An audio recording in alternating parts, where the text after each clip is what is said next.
पाकिस्तान तहरीक इंसाफ एक मरतबा फिर सड़कों पे आने की तैयारी कर रही है। कल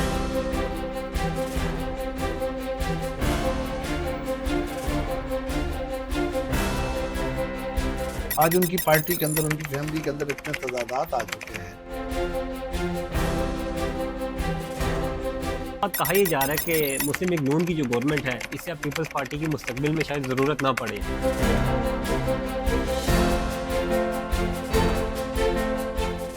अगर आपके पास नंबर है तो आप हुकूमत में हैं, नंबर नहीं है तो हुकूमत से फारिग हैं। बिस्मिल्लाहिर्रहमानिर्रहीम। अस्सलाम वालेकुम नाज़रीन, मैं हूं आपका मेज़बान आदिल अब्बासी। आज के प्रोग्राम में कमर ज़मान कायरा साहब सीनियर सियासतदान है, पाकिस्तान पीपल्स पार्टी से ताल्लुक़ है, वो हमारे साथ मौजूद होंगे। सर बहुत शुक्रिया, आपने टाइम दिया। कैसे हैं आप सर? खैरियत से। सर मुल्की सियासी सूरत हाल हम देखें तो पाकिस्तान तहरीक इंसाफ एक मरतबा फिर सड़कों पे आने की तैयारी कर रही है। कल ऐलान भी हो चुका है और कहा यह जा रहा है कि 5 अगस्त को पीक होगा उस सियासी तहरीक का। तो क्या देख रहे हैं आने वाले दिनों में एक मरतबा फिर 26 नवंबर की तरह फिर वही रास्ते बंद, मुल्क जैम, पहिया जाम, सब कुछ होगा? मेरा नहीं ख्याल। अब पीटीआई जो है वो अपने कारकुन को मायूस कर चुकी है। बार बार कभी आखिरी काल, कभी फाइनल आखिरी काल, कभी फिर एक आखिरी काल। तो अब कितनी और कालें करके वो ये करना चाहते हैं, अपना ये भी शौक पूरा कर लें। आज उनकी पार्टी के अंदर, उनकी फैमिली के अंदर इतने तजादात आ चुके हैं और हम तो सारे एवेन्यूज़ खोल के बैठे हैं।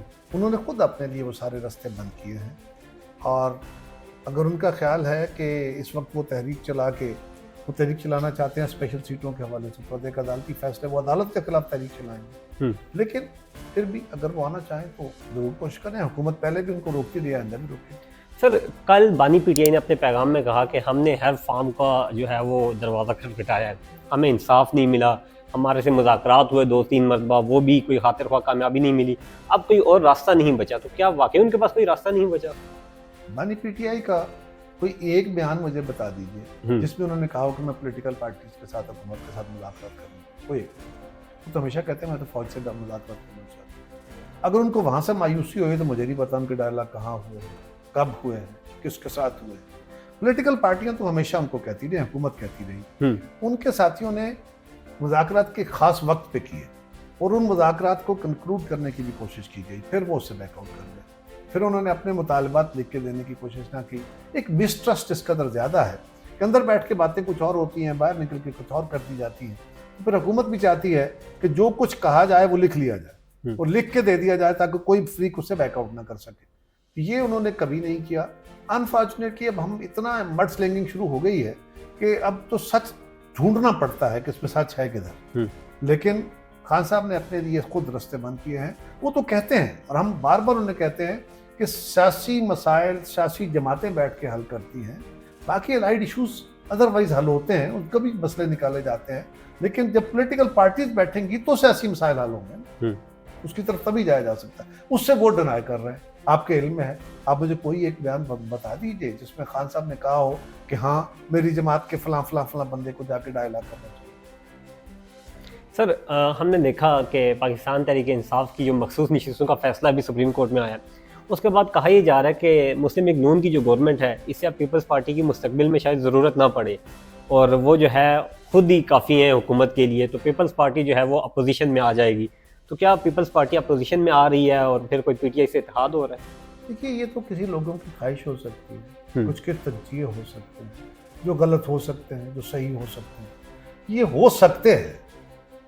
ऐसी कोई खबर है नहीं, ये क्याफे हैं, ये कुछ वो शुरलियाँ हैं, आप उसको मुख्तलिफ नाम दे सकते हैं। जब तक इसकी कोई सॉलिड रीज़न ना आए, इसके ऊपर कोई बात ना हो, ये मुश्किल है कि हम इसके ऊपर कोई कमेंट करें। कि बात यह है कि हम कंफर्टेबल, मुस्लिम लीग की गवर्नमेंट हमारे साथ कंफर्टेबल है। हमें ये देखना होगा कि क्या वाकई ऐसा कुछ है, हमें इसके कोई आसार नजर नहीं। कुछ लोगों की ये ख्वाहिशें हो सकती हैं और उन ख्वाहिशों पे तो क्या कहा जा सकता है। सर आसिफ अली जरदारी साहब के बारे में कहा यह जा रहा है, एजाज सैयद साहब सीनियर साफ़ी हैं, मतलब माजी में बहुत सारी उन्होंने खबरें ऐसी दी जिन पे बाद में जो है वो एक्यूरेट साबित हुई हैं और वो हुआ भी है जो उन्होंने कहा। और इस मरतबा जो उन्होंने खबर दी कि आसिफ जरदारी साहब को हटाया जा रहा है और वो अभी तक ये कह रहे हैं मैं इस पर कायम हूँ, ये होगा। पीपल्स पार्टी के हर फोरम से इसको डिनाई किया गया है। ऐसा ही है। इसके बाद मैं इसमें कोई बात नहीं करना चाहता क्योंकि उस पर बहुत तरदीद हो चुकी है। ये ला यानी बहस है जो छेड़ दी गई है, इसको कोई हासिल नहीं है, इसकी हम तरदीद कर चुके हैं 9 वक्त। सर ये बहस आज से साल पहले नहीं छेड़ी गई, एक अभी छेड़ी गई है मखसूस वक्त पे, क्या वजह है? ये फरमाइए कि इस बहस के हक में या खिलाफ कौन बात कर सकता है? किसका हक है? Peoples Party. पीपल्स पार्टी का टॉप स्फीयर से लेके बॉटम तक सब लोग आपको डिनाई कर चुके हैं कि ऐसा कुछ नहीं है। ना इसकी कोई सियासी जगह है, कोई वजह है, ना इसकी कोई कानून के अंदर कोई गुंजाइश है, ना आइन के अंदर कोई गुंजाइश है, ना हालात इस बात के मुतकाजी हैं, तो फिर इस पे बहस क्या की जाए? सो इस सवाल के ऊपर जितना मैंने कहना था कह लिया। अब आप जितने भी सवाल करेंगे इसके ऊपर मैं फर्दर कोई बात नहीं। सर 27वीं तरमीम के बारे में कहा जा रहा है कि एक 27वीं तरमीम आ रही है, उसमें कुछ शायद ऐसा है जो 26वीं तरमीम में नहीं हो सका वो इसमें आए, तो इसके बारे में क्या? जब 18वीं तरमीम हुई थी ना, तो हमने उस वक्त भी कहा था कि 18वीं तरमीम आइडियल नहीं है, हम इसमें मजीद चीज़ें बेहतर करना चाहते हैं, हमें मौका मिला तो हम करेंगे।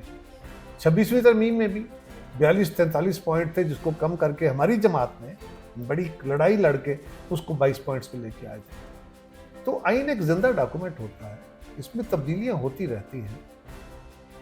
27वीं तरमीम होगी, हाँ होगी, कब होगी पता नहीं, किस बुनियाद पे होगी, उसमें क्या क्या पता नहीं, इसलिए कि अभी तो एजेंडे पे नहीं है। कहा जा रहा है, कौन कह रहा है आपको तो नहीं पता कौन कह रहा है, फिर वही मफरूजा है, फिर वही उसी मफरूजे पे हम खड़े हैं। अब आगे बैठ के जो हम क्या फाराइयाँ हैं वो तो आसमान के गलाबे मिला लेते, पता नहीं क्या क्या बातें हो रही हैं। सो उन बातों के ऊपर तो बहसें नहीं हो सकती, वैसे तो खबर पे होती है, और खबर किसी सॉलिड रीजन पे होती है, मफरूजों पे नहीं। सर रात को मुस्तफ़ा नवाज खोखर साहब सीनियर सियासतदान हैं, आपकी जमात का हिस्सा भी रहे हैं, वो ये कह रहे थे कि जब पीडीएम की दौरे हुकूमत में जब था, हुकूमत को हटाया गया बानी पीडीएम इमरान खान की गवर्नमेंट को, तो पीडीएम के दौरे हुकूमत में वहाँ पे आसिफ जरदारी साहब ने वो इस बात से मुत्तफिक नहीं थे कि चलती हुई गवर्नमेंट को हटाया जाए। फिर बानी पीडीए की जानिब से कुछ ऐसे बयानात दिए गए तो आसिफ जरदारी साहब ने कहा कि अब लिमिट क्रॉस हो रही है और अब हटाना ज़रूरी है। तो क्या अब केपीके की गवर्नमेंट को भी हटाया जाएगा या मुस्तकबिल में पीपल्स पार्टी को इस तरह की? देखिए, जो मुस्तफ़ा साहब ने कहा मेरे इल्म में तो कुछ नहीं है। मेरे इल्म में तो इतना है कि हाँ, जब हमारी मीटिंग्स हुई सब ने बैठ के फैसला किया था, इत्तेफाक राय। दूसरा, जहाँ तक ताल्लुक है केपीके की गवर्नमेंट का, देखिए हुकूमतें असम्बलियों के अंदर नंबर गेम से चलती हैं, बनती हैं और चलती हैं, टूटती हैं, नई हुकूमतें तश्कील पाती हैं। ये अपनी जगह है, वहाँ पे अगर मौजूदा हुकूमत जो है अगर अपनी अक्सरियत बहाल रखेगी, उनके पास नंबर गेम पूरा होगा, वो जारी रखेंगे। अगर उनका नंबर गेम पूरा ना हुआ तो उनको खुद छोड़ देना होगा या उनको हटा दिया जाएगा। ये लॉजिकल है, ऐसी कोई मूव मेरे इल्म में नहीं है कि शुरू हो रही है, लेकिन इसका तरीकाकार तो यही है ना, अगर आपके पास नंबर हैं तो आप हुकूमत में हैं, नंबर नहीं है तो हुकूमत से फारिग है।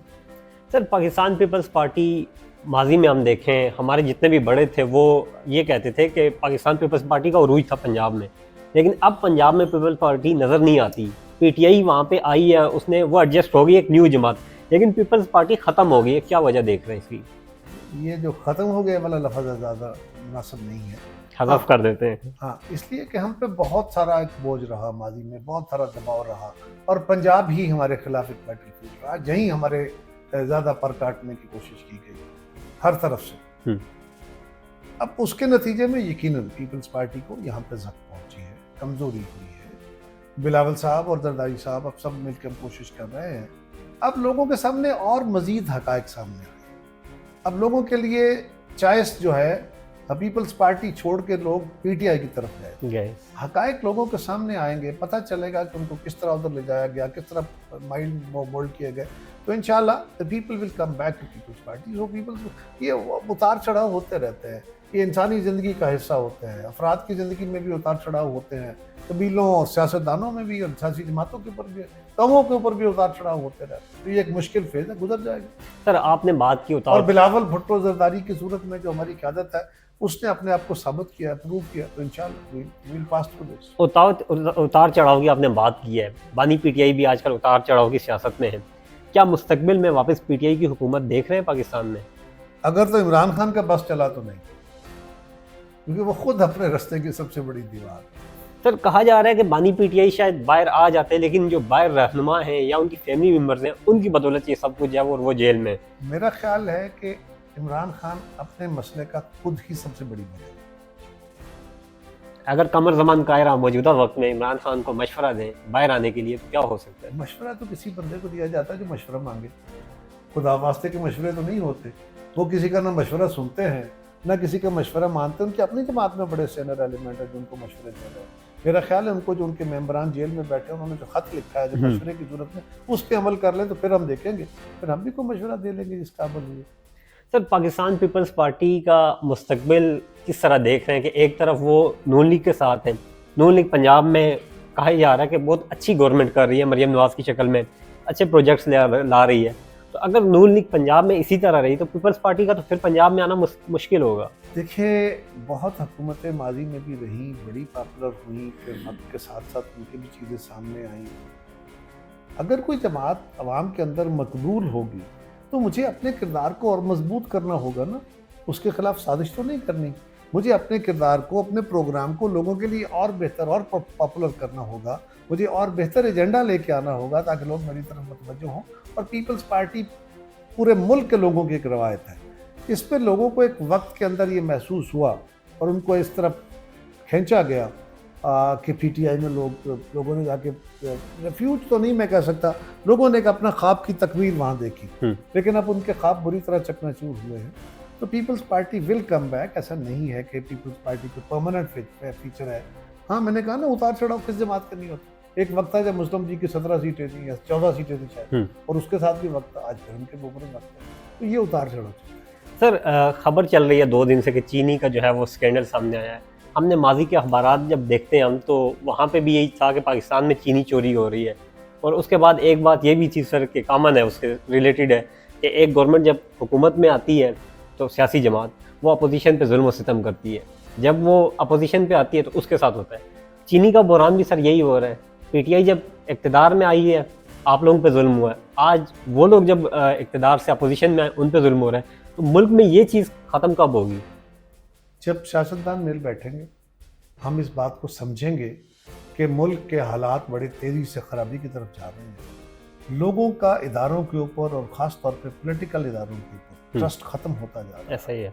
तो सियासतदानों को इस समाज को बचाने के लिए, इस मुल्क को बचाने के लिए मिल बैठ के आगे बढ़ने के रास्ते पैदा करने होंगे। एहतजाज करने की भी कोई लिमिट्स तय करनी होंगी, असम्बलियों के अंदर भी, असम्बलियों के बाहर भी। और ये चीनी का जो बहरान है, इसके अंदर तो ये हुकूमतें कोशिश करती रहती, कोई हुकूमत नहीं चाहती कि उसके खिलाफ स्कैंडल बने या उसके दौर में आवाम की ज़िंदगी में तकालीफ आए। लेकिन ये क्योंकि प्राइवेट सेक्टर का एक अपना खेल होता है, सो उन्हीं का एक दिए हुए फिगर्स होते हैं कि जी मुल्क में इतनी चीनी मौजूद है और सरप्लस हो गई है, फिर उन्हीं के फिगर्स होते हैं, तो हुकूमत पैनिक होकर बाज़ वक़्त फैसले कर लेती है। लेकिन मैं कई प्रोग्रामों में ये गुजारिश कर चुका हूँ कि पाकिस्तान के पास चीनी थी और एक्सपोर्ट हुई तो पाकिस्तान ने फॉरेन एक्सचेंज किया। अब चीनी बाहर से आ रही है, पाकिस्तान को फॉरेन एक्सचेंज देना पड़ेगा तो वो ऑलमोस्ट वही या उससे भी कम देना पड़ेगा। लेकिन ज़रा गौर कीजिए, चीनी एक्सपोर्ट हुई, फॉरेन एक्सचेंज आया, हुकूमत को पैसे मिले सेठ को। आज चीनी महंगी हो गई। चीनी महंगी होने से सेठ पैसा कमा रहा है, मिल ओनर पैसा, जिसके पास स्टॉक पड़ा है वो पैसा कमा रहा है। आज अगर हुकूमत चीनी इंपोर्ट करने का फैसला कर रही है तो वो किसके खिलाफ कर रही है? क्या वो अवाम के खिलाफ कर रही है या उन सेठों और मिल मालिकों के खिलाफ कर रही है? आज अगर चीनी आएगी, चीनी का रेट कम होगा तो किसका मुनाफा कटेगा?